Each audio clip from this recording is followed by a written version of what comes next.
আসসালামু আলাইকুম। কাছে দূরে যে যেখান থেকে আমার এই ব্লগটি দেখছেন, আশা করি আল্লাহর অশেষ রহমতে সবাই ভালো আছেন, সুস্থ আছেন।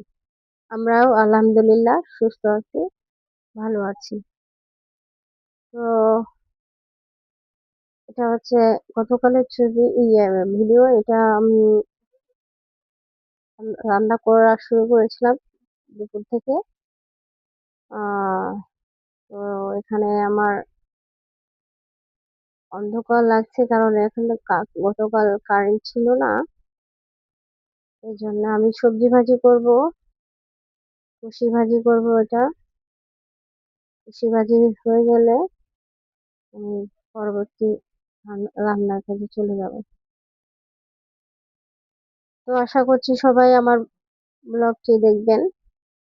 আমার সিম্পল লাইফ উইথ বুলবুলি চ্যানেলে সবাই স্বাগতম, এবং আমার চ্যানেলটি সাবস্ক্রাইব করবেন, আমার পাশে থাকবেন। কিছুদিন বাদেই কুরবানি, তাই পরিষ্কার পরিচ্ছন্নতা প্রত্যেকটা ঘরে ঘরেই একটু বেশি হয়। দুপুরের খাবার শেষে আমি কাজগুলো করে নিলাম, থালা বাসনগুলো ধুয়ে নিলাম।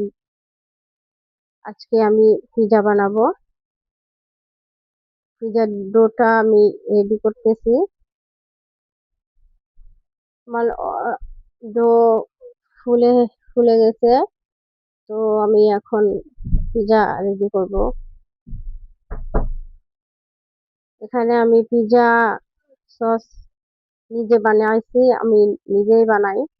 পিজা সসটা নিজে বানিয়ে আমি পিজা করে দিচ্ছি আর কি। এটা আমার মেয়েও আমার সাহায্য করছিল। এটা আমার মেয়ের হাত। তো ও কিছু করতে গেলে ও আসে আগে।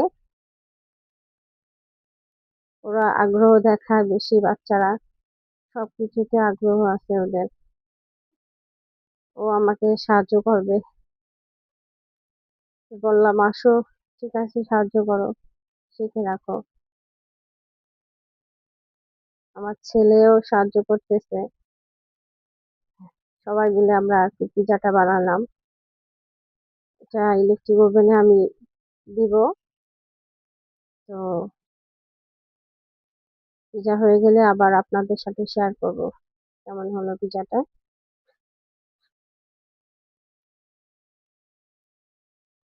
আমি পিজা সসটা নিজে করে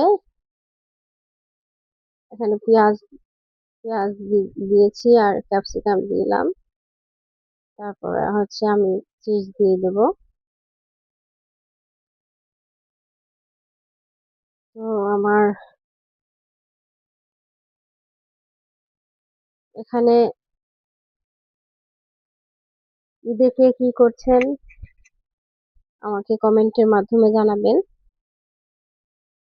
আমরা আলহামদুলিল্লাহ যেন সুস্থভাবে ঈদ করতে পারি। সবাই আমাদের জন্য দোয়া করবেন।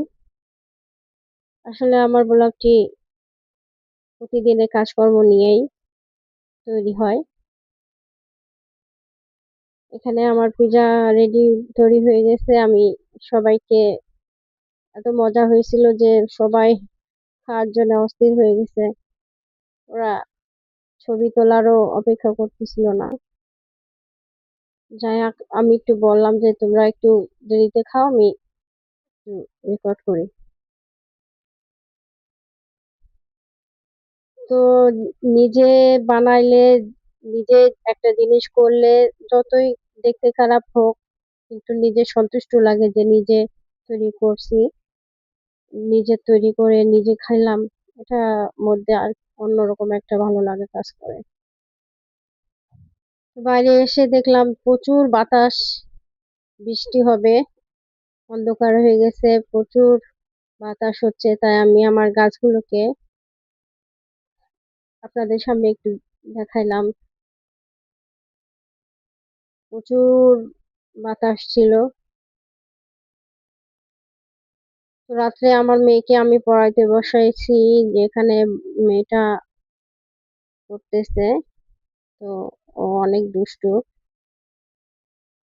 তো আবার এটা হচ্ছে পরের দিন সকালে আমাদের বাসায় রঙের কাজ করাবে, তো রঙের সামান্য ক্লিপটা আপনাদেরকে দেখাইলাম। ঈদ উপলক্ষে প্রচুর কাজ আছে আমার, যেহেতু বাসা রং করা হবে। তো সবাই আমার জন্য দোয়া করবেন। আসসালামু আলাইকুম।